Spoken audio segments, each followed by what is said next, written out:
चलिए बच्चों देखिए, पिछली क्लास में कुछ टेक्निकल इश्यूज की वजह से मैं इस क्वेश्चन को करा दिया था, लेकिन इस नेक्स्ट क्वेश्चन जो था, जो कि कंपेरेबल क्वेश्चन था, वो नहीं करा पाया था। देखो बेटा, पिछली लेक्चर में हमने क्या पढ़ा था? Derivation of electric field due to uniform charge rod पढ़े थे हम लोग। क्या पढ़े थे? Derivation of electric field due to uniform charge rod. आज हम लोग उसी की एप्लीकेशन करेंगे, और उसका एप्लीकेशन जब तक आपको नहीं आएगा तब तक उसका डेरिवेशन का आपको फायदा नहीं है। डेरिवेशन तो आपसे 12th में पूछेगा, जेई में, जेई एडवांस में और नीट में जो आपसे पूछा जाएगा वो इस टाइप्स के न्यूमेरिकल पूछे जा सकते हैं। हो सकता है कि आपको डायग्रामेटिकली न्यूमेरिकल पूछा जाए, या हो सकता है ये भी है कि आपसे कभी कभी लैंग्वेज में भी पूछा जा सकता है। ठीक है, तो अगर बेटे लैंग्वेज में कोई न्यूमेरिकल आए तो उसको आप डायग्राम के वाइज बना लेना। ठीक है, अगर डायग्राम में दे तो उससे अच्छी कोई बात ही नहीं है। तो देखो, मैंने फर्स्ट क्वेश्चन यहाँ पे लिया है, application of electric field due to uniform charge rod में जो मैंने पिछला डेरिवेशन किया था, उसी का एप्लीकेशन अब मैं न्यूमेरिकल के फॉर्म में आपको करा रहा हूँ। ठीक है, ये न्यूमेरिकल देखिए, एक देखो बेटा, यहाँ ध्यान से आप देखो, ये एक चार्ज रॉड है जिस पर कितना चार्ज है? Lambda coulomb per metre charge है। उससे कोई डिस्टेंस जो है, ए डिस्टेंस दिया गया है, वहां पर एक पॉइंट P है, और उस पॉइंट P पर आपको इलेक्ट्रिक फील्ड फाइंड आउट करना है। क्या फाइंड आउट करना है? इलेक्ट्रिक फील्ड फाइंड आउट करनी है। अब सेकंड वाले क्वेश्चन में भी क्या है? एक चार्ज रॉड है जिस पर कितना चार्ज है? लैम्डा कूलम पर मीटर, और उसकी वजह से दो विंग्स हैं। ये देखो, इसकी फर्स्ट विंग्स हो गई, ये इसकी सेकंड विंग्स हो गई, और ये डिस्टेंस आपको नहीं दिया गया, ये वाली डिस्टेंस दी गई। क्लियर हो गया? तो अब हम लोग इस क्वेश्चन को सॉल्व करने चलते हैं। देखो बेटा, इस क्वेश्चन को सॉल्व हम लोग कैसे करेंगे? सबसे पहले क्या सोचेंगे? सबसे पहले तो मुझे क्या लेना पड़ेगा? परपेंडिकुलर डिस्टेंस लेनी पड़ेगी। और देखिए, ये परपेंडिकुलर डिस्टेंस हमको कितना दे रखा है? जो फॉर्मूला हमारा था, आप लोगों को याद होगा, ई परपेंडिकुलर का हमने निकलवाया था 4 से परपेंडिकुलर पे, और एक निकलवाया था हम लोगों ने ई पैरेलल का आपको। तो ई परपेंडिकुलर का फॉर्मूला क्या था? k lambda by D sign theta 1 plus sine theta 2। E perpendicular का फॉर्मूला क्या था? k lambda by D sign theta 1 plus sine theta 2। आइए अब हम लोग यूज करते हैं। देखो, हमको क्या क्या यहाँ पे, k तो कांस्टेंट है, लैम्डा हम लोगों को दे रखा है, यानी हमको क्या क्या पता करना पड़ेगा इस न्यूमेरिकल में? d पता करना पड़ेगा, थीटा 1 और थीटा 2 पता करना पड़ेगा। आओ देखो, यहाँ पे सबसे पहले गिवन लिखते हैं, क्योंकि गिवन से फिर मैं आप लोगों को एक दो नोट्स लिखाऊंगा, वो आप लिखना। ठीक है, जब समझ आ जाएगा तब लिखना। देखो, परपेंडिकुलर डिस्टेंस बेटा यही तो है ना, यही वाली पूरी डिस्टेंस को हम लोग परपेंडिकुलर डिस्टेंस कह रहे हैं। यानी d जो हमारे फॉर्मूले में था, उसकी जगह पे यहाँ पे क्या है? a है। अब देखिए, इसी परपेंडिकुलर जो लाइन थी, उसी से हम लोग थीटा 1 और थीटा 2 मेजर करते थे। थीटा 1 और थीटा 2 कहाँ से मेजर करते थे? इस परपेंडिकुलर लाइन से मेजर करते थे। याद करो डेरिवेशन, साइड में डेरिवेशन में बता रहा हूँ। ये आपका रॉड था, ये डिस्टेंस d थी, और यहाँ पे ये वाला जो था एंगल वो थीटा 1 था, और ये वाला जो एंगल था वो कितना था? थीटा 2 था ना? तो आ जाओ यहाँ पे ध्यान से देखो, थीटा 1 में क्या रखा? थीटा 1 60 डिग्री होगा। आप लोगों को समझ में आ रहा है? यानी थीटा 1 यहाँ पे कितना हो गया? 60 डिग्री। कोई डाउट की बात नहीं है। अब देखिए, थीटा 2 किधर? इसी परपेंडिकुलर डिस्टेंस को भी थीटा 2, देखो इसी परपेंडिकुलर डिस्टेंस से ही हम लोग मेजर, देखो थीटा 1 को इधर मेजर किया, थीटा 2 को इस साइड में मेजर किया। कहां से मेजर किया? इस परपेंडिकुलर डिस्टेंस से ही तो मेजर किया है ना। इस पर मैं मार्कर अपना मूव करा रहा हूं। तो देखो, थीटा 2 कैसे? परपेंडिकुलर डिस्टेंस से अपोजिट सेंस में मेजर किया गया। तो देखो, यहां से जो अपोजिट सेंस में एंगल है वो कितना दिया गया आपको? 30 डिग्री। यानी इस क्वेश्चन के लिए थीटा 2 कितना हो गया? 30 डिग्री हो गया। यहां तक बात समझ आई आप लोगों को? ठीक है भाई, इस न्यूमेरिकल में आइए। ये तो आप लोगों को अब समझ में आ गया, डेरिवेशन इसका कराए हैं। अपने पिछले लेक्चर को एक बार देखिएगा, रिकॉल करिएगा, तब इसके एप्लीकेशन को अच्छे से समझिएगा बेटे। आइए अब यहाँ देखिए बेटा, यहाँ पे d क्या होगा? यहाँ पे d तो ये वाली डिस्टेंस होगी, जो कि हमें नहीं दिया गया है। तो भाई हम लोग इसको निकाल सकते हैं। कैसे निकाल सकते हैं? देखो, ये जो एंगल है, इसकी जगह पे cos 30 degree is equal to क्या लिख सकते हैं बेटा? Hypotenuse upon base, sorry cos theta is equal to क्या होता है, बेस अपॉन हाइपोटेनस। क्या होता है बेटा, बेस अपॉन हाइपोटेनस। तो देखो बेस इसका कितना है, d है, हाइपोटेनस कितना है, देखो ये हाइपोटेनस, इसकी डिस्टेंस कितनी दी गई है, देखिए ये जो डिस्टेंस दी गई है a दिया गया है, यानी d अपॉन स्मॉल a। ये देखिए इस a दिया गया था आपको, ये वाली डिस्टेंस कितनी दी गई थी a, यानी हाइपोटेनस कितना दिया गया आपको, a दिया गया है, और बेस कितना दिया गया है, d दिया गया है। तो देखिए बेस की जगह पे मैंने d रख दिया और हाइपोटेनस की जगह पे a रख दिया। cos 30, ये देखो ये वाला एंगल कितना है, 30 डिग्री है। तो देखिए यहां से बेटा क्या निकालोगे, d is equal to a cos 30, यानी ये वाला जो वैल्यू d है इसकी जगह पे हम क्या लिख सकते हैं, a cos 30। यहां तक कोई डाउट है तो बोलो। अब बेटा इधर आओ, इस क्वेश्चन के थोड़ा सा रिस्पेक्टिव उसको सोचना है। ये देखो ये वाला जो विंग्स था वो फर्स्ट विंग था, ये वाला जो आ रहा है विंग्स θ1 जो बना रहा है वो फर्स्ट विंग था, और ये वाला जो एंगल बना रहा है वो सेकंड विंग था, परपेंडिकुलर डिस्टेंस से सेकंड विंग था। यहाँ पे देखो हम लोग मेजर इस परपेंडिकुलर डिस्टेंस से ही करेंगे, इससे ही हम लोग को मेजरमेंट करना है। तो फर्स्ट विंग मेरा ये वाला है ना, ये वाला, ये जो ऊपर से आ रहा है रॉड के सबसे अपर मोस्ट पॉइंट से जो पॉइंट P पर आ रहा है, जहां पे हमको इलेक्ट्रिक फील्ड निकालनी है। देखो पॉइंट P पर हमको इलेक्ट्रिक फील्ड निकालनी है, तो अपर पॉइंट से जो आ रही है रे, यानी लाइन आ रही है जो, उसको फर्स्ट विंग्स माने हैं। जो लोअर पॉइंट से P पॉइंट को ज्वाइन कर रही है उसको सेकंड विंग माने हैं। तो यहाँ पर भी ये वाली देखो अपर पॉइंट से जो ये विंग्स आ रही है इसको फर्स्ट विंग मान लीजिए, और इसको क्या मान लीजिए बेटा, सेकंड विंग। लोअर पॉइंट से आ रही है ना पॉइंट P पे, आ रही है बात समझ में आ रहा है। अब देखो इस परपेंडिकुलर डिस्टेंस, ये वाला परपेंडिकुलर डिस्टेंस है, यहां से ये पूरा एंगल कितना होगा, या मैं दूसरे मार्कर से आपको शो कर दे रहा हूं। ये फर्स्ट विंग परपेंडिकुलर डिस्टेंस से कितना होगा, ये वाले टोटल एंगल ये 30 यानी θ1 कितना होना चाहिए, 60 डिग्री। θ1 कितनी होनी चाहिए बेटा, 60 डिग्री। क्यों, देखो ये परपेंडिकुलर डिस्टेंस से कितना एंगल फर्स्ट विंग बना रहा है, तो यहां से लेकर के यहां तक का मेजर करेंगे वो कितना है, 60 डिग्री है। हाँ भाई यहां तक तो बात समझ आई। अब θ2 कितना लेंगे, हमको कैसे लेना है, अपोजिट सेंस में लेना है। कहां से लेना है, परपेंडिकुलर डिस्टेंस से। अब देखते जाओ, ध्यान से देखना, परपेंडिकुलर डिस्टेंस से हमें कहां तक लेना है, परपेंडिकुलर डिस्टेंस से हमें लेना है सेकंड विंग तक। देखिए कैसे, इसी परपेंडिकुलर विंग से परपेंडिकुलर डिस्टेंस से सेकंड विंग तक हम लोग मेजर किए थे, और कितना आया था, 30 डिग्री आया था। तो यहां भी परपेंडिकुलर डिस्टेंस से सेकंड विंग तक एंगल अगर हम सबटेंड देखते हैं तो ये टोटल एंगल हो गया। तो ये आपको अगर 30 दिया गया है तो ये वाली एंगल कितनी हो गई, यानी θ2 कितना हो गया, पूरा एंगल कितना होगा 360, और 30 ये दिया गया है रिमेनिंग, तो 30 इसको माइनस कर दीजिए तो कितना आ गया 330 डिग्री। या 330 डिग्री कैसे, किस सेंस में, देखिए ये एंटी क्लॉकवाइज 330 डिग्री कैसे है, एंटी क्लॉकवाइज है ना, एंटी क्लॉकवाइज है। अब देखिए क्लॉकवाइज कितना हो जाता बेटा, ये देखो ये तो क्लॉकवाइज होता ना, ये क्लॉकवाइज अगर लिखना होता तो θ2 को हम कितना लिख सकते थे, -30 डिग्री क्लॉकवाइज। कितना, -30 डिग्री। कैसे, क्लॉकवाइज इसको यूज कर सकते हो, या θ2 का आप क्या यूज कर सकते हो, 330 डिग्री एंटी क्लॉकवाइज। ACW का मतलब, ACW का मतलब बेटा क्या है, एंटी क्लॉकवाइज है। यहां तक तो समझ आया होगा आप लोगों को, कोई डाउट नहीं है। यानी गिवन वैल्यू हम लोगों ने निकाल लिया। अब हमको फॉर्मूला यहां पे अप्लाई करना है। सुनो, इस रॉड का परपेंडिकुलर किधर होगा, इसी एक्सिस पर होगा, या तो इधर या तो इधर। अब देखिए बेटा ध्यान दीजिए, ये रॉड कैसा है, पॉजिटिव है। P पर आप क्या रख दो, Q0 चार्ज रख दो। फोर्स किधर लग रहा होगा, रिपल्सिव, इसी डायरेक्शन में RHS में लग रहा होगा।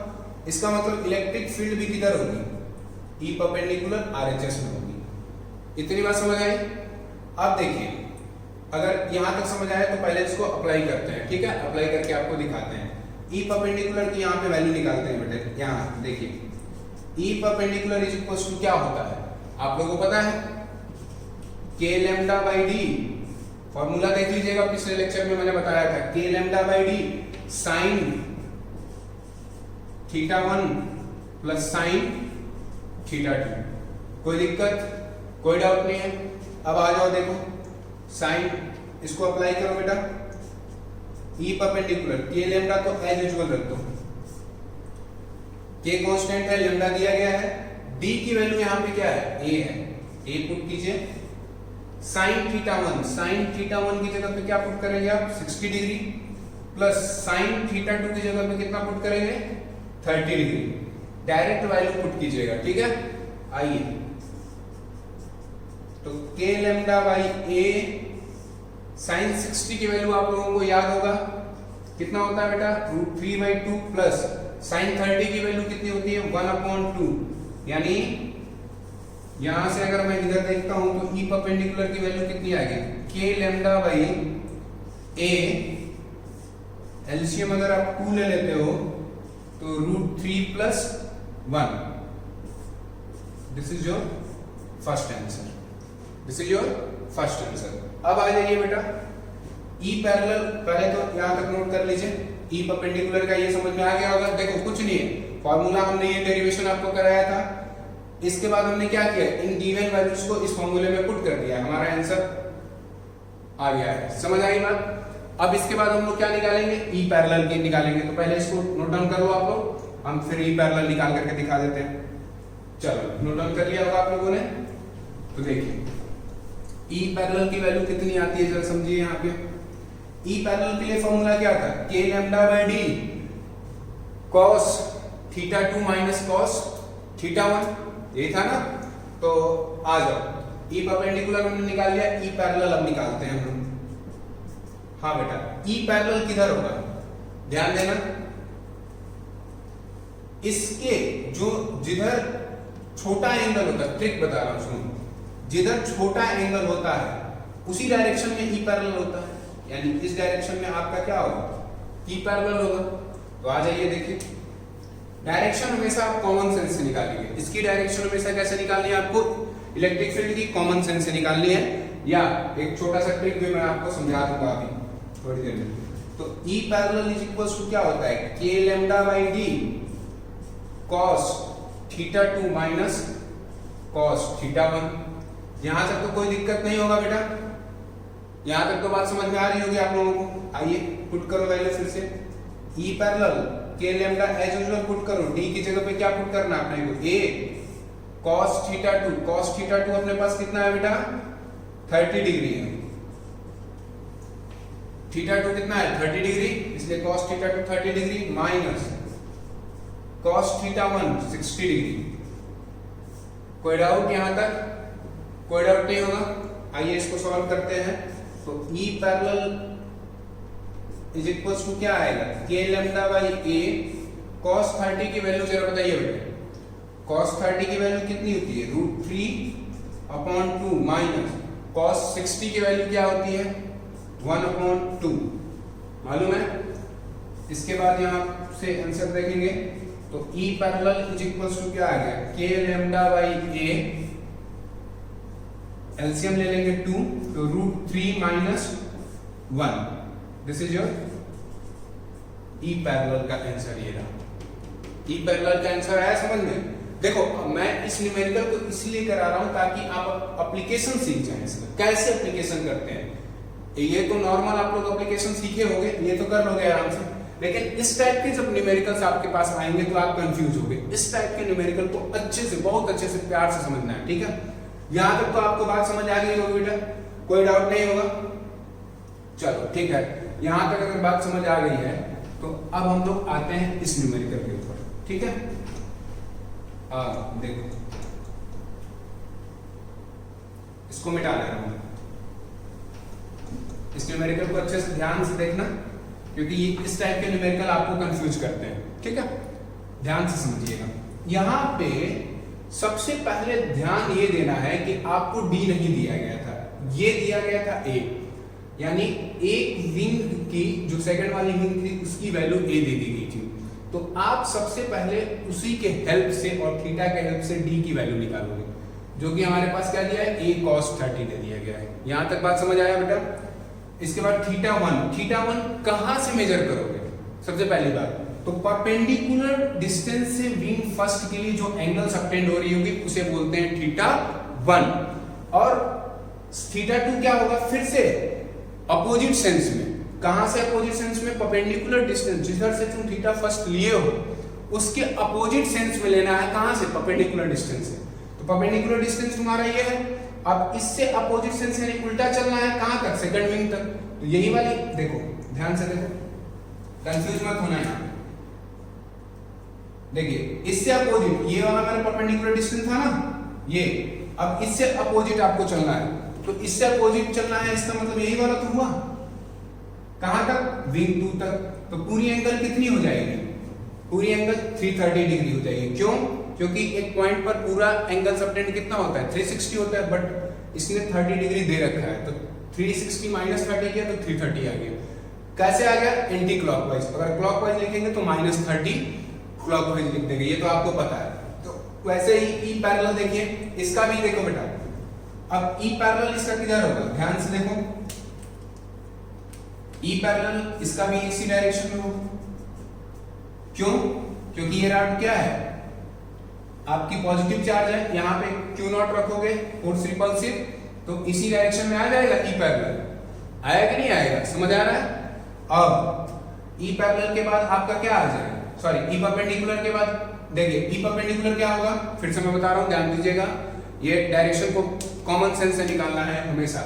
ये क्या है? पॉजिटिव रॉड है, तो पॉजिटिव रॉड की वजह से यहाँ पर P पॉइंट पर Q0 रखोगे, तो पॉजिटिव रॉड की वजह से जो Q0 यहाँ रखे हो उसकी वजह से एक रिपल्सिव फोर्स आ रहा होगा। रिपल्सिव फोर्स यानी दूर, यानी इलेक्ट्रिक फील्ड भी दूर जा रही होगी, तो ई परपेंडिकुलर इधर आ जाएगा और ई पैरेलल किधर आ जाएगा? Downward direction. ठीक है, बात समझ आया? आ जाइए, अभी हम लोग एक एक करके निकाल लेते हैं। ई परपेंडिकुलर की वहां से वैल्यू, ई परपेंडिकुलर का फॉर्मूला क्या था बेटे? बार बार इसको लिखो ताकि आपको याद हो जाए। k lambda by D sign theta 1 plus sine theta 2। कोई दिक्कत नहीं है? आइए आप लोग कैलकुलेशन इसका करते जाना। k lambda by d, d की वैल्यू क्या है? a cos 30 degree, sine theta 1 sine 60, theta 1 60 plus sine 330, sine 330 रख लेना या माइनस भी रख लोगे तो कोई दिक्कत नहीं। इनकी वैल्यू पुट करके आंसर निकाल लोगे, कोई डाउट नहीं है। ये आप लोग डू इट, खुद से करेंगे, इसमें हम लोग टाइम पास नहीं करेंगे बेटा, ये कैलकुलेशन कर सकते हो, आसान है। ठीक है, अब देखो E parallel is equals to, हाँ आपके न्यूमेरिकल जब दिए जाएंगे कॉम्पिटिटिव एग्जाम में तो ये वैल्यूज दे दी जाएंगी आपको, जैसे साइन 330 की वैल्यू दे दी जाएगी। उसके लिए खास करके बायो वाले बच्चे, जो नीट वाले बच्चे प्रिपरेशन कर रहे हैं, घबराना नहीं, इसकी वैल्यू आपको गिवन दे दी जाती है। ठीक है, ब्रैकेट में करके न्यूमेरिकल के नीचे आ जाओ। E पैरेलल कितना होगा? k lambda by d cos theta 2 minus cos theta 1। कोई दिक्कत नहीं है, समझ आ रहा है? आओ देखो, E parallel is equals to k lambda, d की वैल्यू बेटा बोलो a cos 30 इनटू, अब देखो cos 330 माइनस cos 60, दोबारा से डू इट। ठीक है ना, इसको निकाल लेना, न्यूमेरिकल वैल्यू बस पुट करने हैं। ठीक है, आ जाएगा। ये सब तो आता होगा आप लोगों को, कर लेंगे आप लोग, इतनी आप लोगों का बेस है। अब बेटा ध्यान दो, ध्यान देने वाली बात, हम लोग जो इस न्यूमेरिकल से सीखे क्या क्या एप्लीकेशन सीखे वो ध्यान दो। हम लोग जो एंगल मेजर कर रहे हैं वो कहां से मेजर कर रहे हैं? परपेंडिकुलर डिस्टेंस से मेजर कर रहे हैं। दूसरी बात, हम लोग हमेशा थीटा 1 और थीटा 2 कैसे ले रहे हैं? अपोजिट सेंस में ले रहे हैं। कहां से? परपेंडिकुलर डिस्टेंस से ले रहे हैं। It means to say that angle लेने के लिए हमारा फ्रेम ऑफ रेफरेंस कौन हुआ? परपेंडिकुलर डिस्टेंस हो गया। कौन हो गया? परपेंडिकुलर डिस्टेंस, जो ये है, ये वाली परपेंडिकुलर डिस्टेंस है।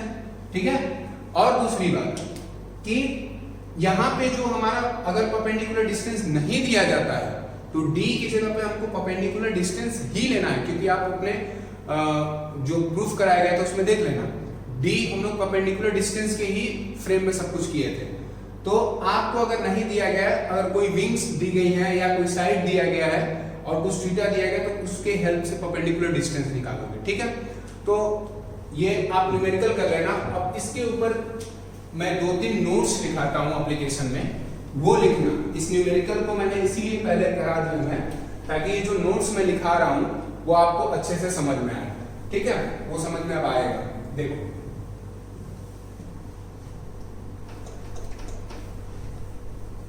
पहला हम लोग क्या देखेंगे, सबसे पहला जो हमारा नोट होगा, डी क्या है, परपेंडिकुलर डिस्टेंस है, कहां से, वायर से। देखो यहाँ पे प्रूफ वाला डायग्राम में बना रहा हूं। ये क्या था, आपका रॉड था, स्ट्रेट थोड़ा बना लीजिए। देखिए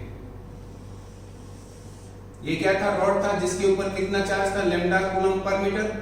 और ये क्या थी, यही तो आपका परपेंडिकुलर डिस्टेंस डी था बेटा। तो सबसे पहला नोट आप लोग लिखते जाओगे, क्या होगा, d is the perpendicular distance from the wire या यूनिफॉर्म चार्ज रॉड, कुछ भी लिख सकते हो। d small d is the perpendicular distance from uniform charge rod lambda coulomb per metre. D क्या है बेटा, डी परपेंडिकुलर डिस्टेंस है, कहां से, यूनिफॉर्म चार्ज रॉड से, जिसपे चार्ज कितना है, लैम्डा कूलम पर मीटर। या इसी को आप क्या लिख सकते हो, ब्रैकेट में मैं लिख दे रहा हूं वायर। इसी को क्या लिख सकते हो, वायर लिख सकते हो। ये बात समझ आई। ये देखो ये वाला डी है, देखो तो परपेंडिकुलर डिस्टेंस है ना, इससे समझ आ रहा है, कहां तक, पॉइंट पी तक, जहां पे आपको क्या निकालना है, इलेक्ट्रिक फील्ड निकालनी है। समझ आ गया। डी क्या है, परपेंडिकुलर डिस्टेंस है, कहां से, वायर से, जहां पे भी आपको क्या करना है, इलेक्ट्रिक फील्ड फाइंड आउट करना है। यहां तक तो बात समझ आ गई। नोट नंबर 2 क्या कहता है, थीटा 1 और थीटा 2 कहां से लेना है, हमेशा परपेंडिकुलर डिस्टेंस है। देखो ये विंग नंबर 1 हो गया, इसके लिए थीटा 1 कहां से आप मेजर कर रहे हो, यही देखो परपेंडिकुलर डिस्टेंस यही तो मेजर कर रहे हो ना, यानी ये क्या है आपका थीटा 1 है। ये क्या हो गया,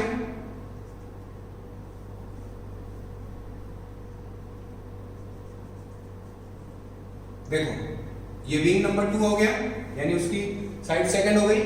और परपेंडिकुलर डिस्टेंस ही कैसे मेजर करना है, थीटा 2, यानी परपेंडिकुलर डिस्टेंस ही तो मेजर कर रहे हो थीटा 2 को, और परपेंडिकुलर डिस्टेंस से थीटा 1 को भी मेजर कर रहे हैं, ठीक है। जो एंगल अपर पॉइंट से लेकर के पी पॉइंट तक जो विंग्स आ रही है, अपर पॉइंट ऑफ द रॉड से लेकर के जो पी पॉइंट तक आ रही है, उसमें कितना एंगल परपेंडिकुलर से बन रहा है वो देख रहे हैं हम, और फिर लोअर एंड से देख रहे हैं।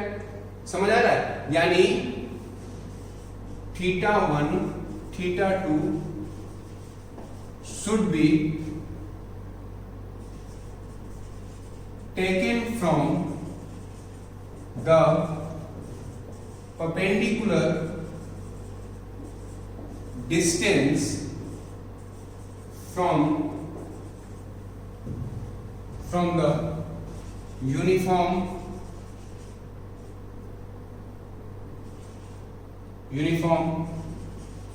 charge rod to the point P, to point P। देखो थीटा 1 थीटा 2 कहां से मेजर किया जाएगा, should be taken from perpendicular distance from the uniform charge rod to the point P। यहां पर भी आप लिख सकते हो rod to the point P, ठीक है। लैंग्वेज पे ज्यादा ध्यान नहीं देना बेटा, ये सब ट्रिक है, ठीक है। ये आपको एप्लीकेशन के लिए मैं ट्रिक लिखा रहा हूं, तो लैंग्वेज बहुत ज्यादा इंग्लिश पे ध्यान नहीं देना है, साइंस में बहुत ज्यादा इंग्लिश पे ध्यान नहीं देते हैं। अब देखो तीसरी बात, हाँ भाई थीटा 1 थीटा 2 तो हमको मेजर कहां से करना, परपेंडिकुलर डिस्टेंस से। कैसे मेजर करना है, किस सेंस में मेजर करना है, वो ध्यान दीजिए। थीटा 1 एंड थीटा 2 किस सेंस में मेजर करना है, अपोजिट सेंस में। परपेंडिकुलर डिस्टेंस से देखो, एक इस साइड में तो दूसरा इस साइड में, परपेंडिकुलर डिस्टेंस। डायरेक्शन देखो बेटा, सॉरी परपेंडिकुलर डिस्टेंस है जो डायरेक्शन है, एक कैसे है, एक आपका इस डायरेक्शन में है यानी अपवर्ड वाले डायरेक्शन में हो गया और दूसरा डाउनवर्ड वाले डायरेक्शन में हो गया, तो अपोजिट सेंस ऑफ डायरेक्शन हो गई ना, अपोजिट सेंस ऑफ डायरेक्शन हो गई। अब देखो ये वाला जो इस डायरेक्शन में जा रहा है ये भी एंटी क्लॉकवाइज है और ये वाला भी जो आ रहा है वो भी क्या है, एंटी क्लॉकवाइज। तो θ1 θ2 should be taken in opposite sense from the, देखिए साइन लगा रहा हूं परपेंडिकुलर का समझ जाना, perpendicular distance from uniform charged rod to the point P। Clear है, ये तीन बातें समझ आ गई। हाँ, चौथी बात एक और समझ लीजिए, डायरेक्शन के लिए अगर ये चार्ज पॉजिटिव होगा तो E परपेंडिकुलर हमेशा किधर होगा, रेडियली आउटवर्ड डायरेक्शन में। किधर होगा, इफ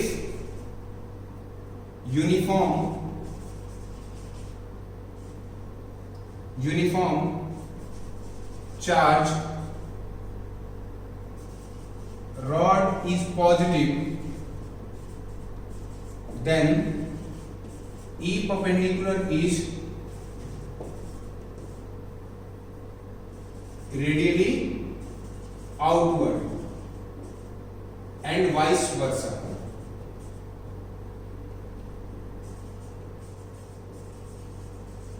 अब देखो बेटा वाइस वर्सा का मतलब अगर ये परपेंडिकुलर हुआ तो रेडियली आउटवर्ड, अगर ये नेगेटिव हो गया मान लो minus lambda coulomb per metre हो गया तो इसके लिए इलेक्ट्रिक फील्ड इनवर्ट हो जाएगी। ठीक है ना, ये बात समझ आ गया। हाँ, पैरेलल के लिए आपको कॉमन सेंस लगाना पड़ेगा। हाँ ध्यान देना, जिधर एंगल छोटा होगा ना, पैरेलल के लिए मैं समझा रहा हूं आप लोगों को, ट्रिक बता रहा हूं, वो आप अपनी लैंग्वेज में लिख लेना। जिधर एंगल छोटा यानी θ2 अगर छोटा है तो E पैरेलल डाउनवर्ड होगा, अगर θ2 छोटा है तो E पैरेलल डाउनवर्ड, अगर किसी दूसरे क्वेश्चन में θ1 अगर छोटा है तो E पैरेलल अपवर्ड हो जाएगा। इसको अपनी लैंग्वेज में आप लिख लेना। ठीक है, यहां तक तो बात समझ आ गया, एप्लीकेशन सारा समझ आ गया, कोई डाउट नहीं है ना बेटा। इसके ऊपर खूब सारे न्यूमेरिकल करना। और एक बात और सुनो बेटा, बड़ा ही इंपॉर्टेंट बात, ये इंपॉर्टेंट है कि ये जो आपको मैंने electric field due to uniform charge rod का डेरिवेशन कराया और एप्लीकेशन करा रहा हूं, सेम टू सेम इसी टाइप का डेरिवेशन और इसी टाइप का न्यूमेरिकल आपको मैग्नेटिक फील्ड में मिलेगा। कहां पे मिलेगा, मैग्नेटिक फील्ड में। अच्छे से आप यहाँ पर अगर इलेक्ट्रिक फील्ड पढ़ते हो तो मैग्नेटिक फील्ड आपको समझने में और उसके न्यूमेरिकल करने में बहुत आसान हो जाएगा। ठीक है, और आपके खास करके ध्यान देना जेई एडवांस वाले बच्चे, ठीक है, जेई एडवांस में बेटा जब क्वेश्चन पूछा जाता है तो एक्चुअल में इलेक्ट्रिक फील्ड को और मैग्नेटिक फील्ड को कंबाइंड करके क्वेश्चन पूछ दिया जाता है। और अगर बहुत अच्छा क्वेश्चन बनाया, अगर बहुत अच्छा लेवल बनाना चाहा तो मैकेनिक्स को भी रिलेट कर देता है। तो ठीक है, कोई खास बात नहीं है उसमें। क्या है, देखो अब मान लो कि मैं कहता हूं कि एक क्वेश्चन देता है, सपोज करो मैं ही एक क्वेश्चन आपसे अगर पूछता हूं, मान लीजिए कि जैसे हमने मैकेनिक्स को रिलेट किया था ना, पेंडुलम का एक क्वेश्चन ले लो, पेंडुलम के क्वेश्चन को लेकर के उसके बाद मैं पूछ दी कि भाई यहाँ पे सबसे पहले तो बताओ आप इलेक्ट्रिक फील्ड कितनी होगी। अब इलेक्ट्रिक फील्ड जब आप बता लोगे, इलेक्ट्रिक फील्ड आराम से निकालोगे क्योंकि फोर्स निकाल करके आप लोगों को दिखाया हूं, उसी तरह से इलेक्ट्रिक फील्ड निकाल लेना। जब इलेक्ट्रिक फील्ड निकाल लोगे तो उसी से रिलेटेड कोई टर्मिनोलॉजी में आपसे मैग्नेटिक फील्ड भी पूछी जा सकती है। ठीक है, तो ये सब करते रहना क्वेश्चन। आ जाओ, ये टॉपिक तो कंप्लीट हो गया। आइए अब नेक्स्ट टॉपिक के ऊपर हेडिंग लगाते हैं, डेरिवेशन आपको अच्छा सा कराते हैं। मुझे उम्मीद है कि ये टॉपिक आपको अच्छे से समझ आया होगा। ठीक है बेटा, इसको रिवीजन भी एक दो बार कर लेना।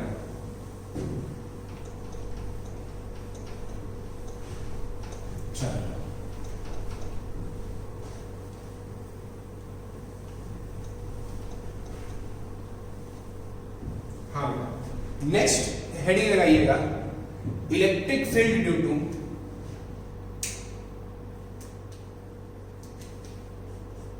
नेक्स्ट टॉपिक है electric field due to infinite charge rod. Infinite charge rod. Diagram एक बार देखो, मान लो ये एक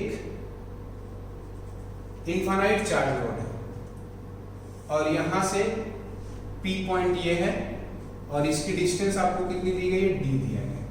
इस P पॉइंट पर आपको इलेक्ट्रिक फील्ड फाइंड आउट करना है। सबसे पहली बात तो ये समझो बेटा, what do mean by infinite? Infinite किसे कहते हैं फिजिक्स में खास करके? What do mean by infinite? जरा सा मेरे को इनफाइनाइट के बारे में समझना है।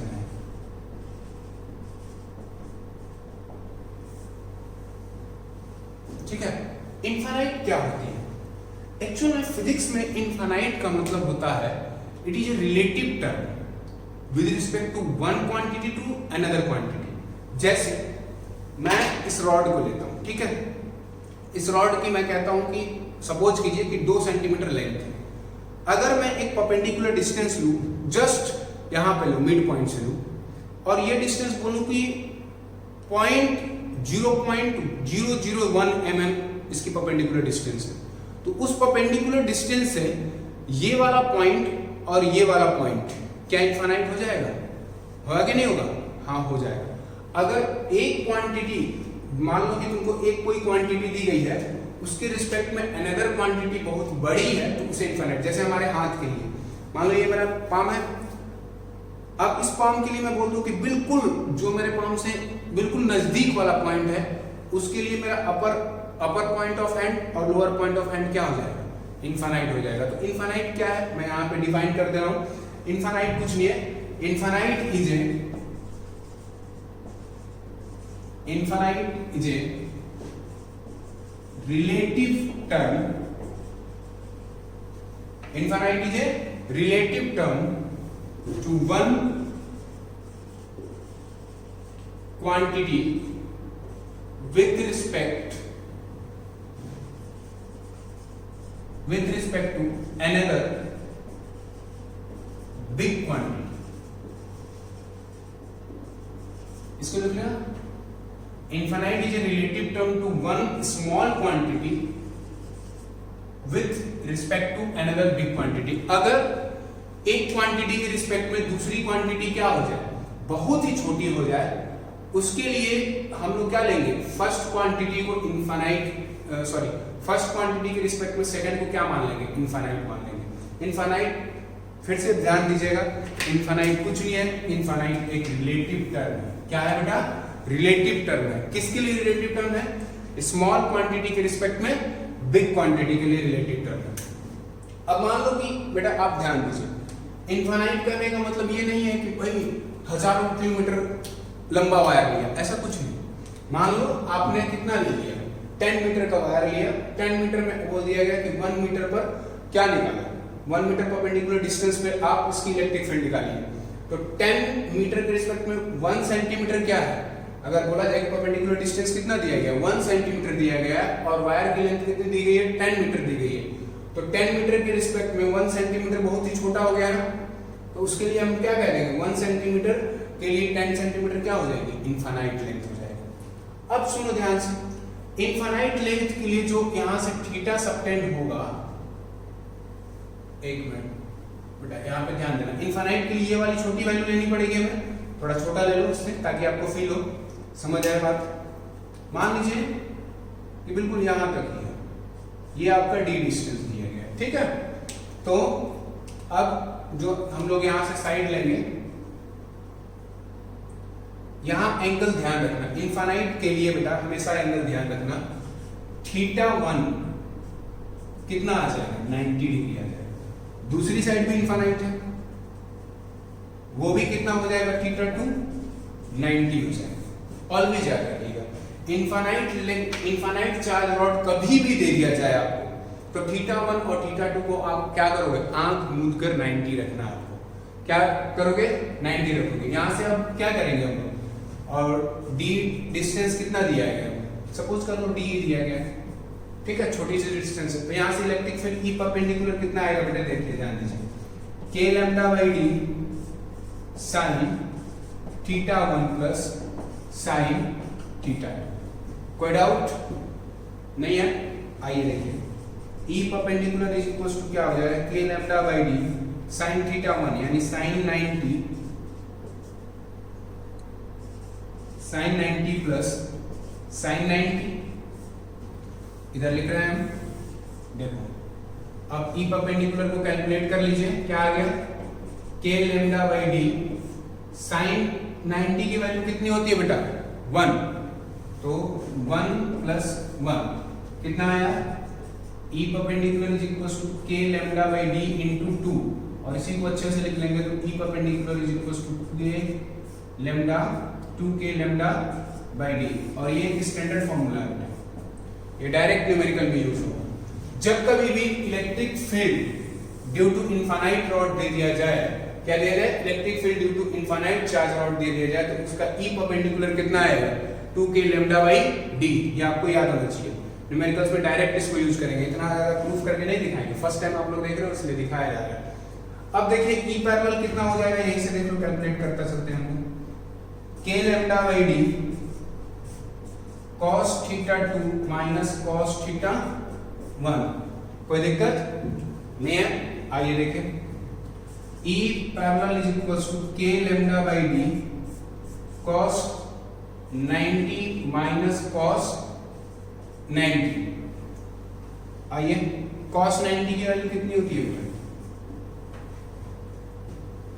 cos 90 की वैल्यू 0 मालूम है आप लोगों को, तो E पैरेलल कितना हो गया 0, डायरेक्ट 0 माइनस 0 0 0 इंटू समथिंग 0, ठीक है। यानी ध्यान देने वाली बात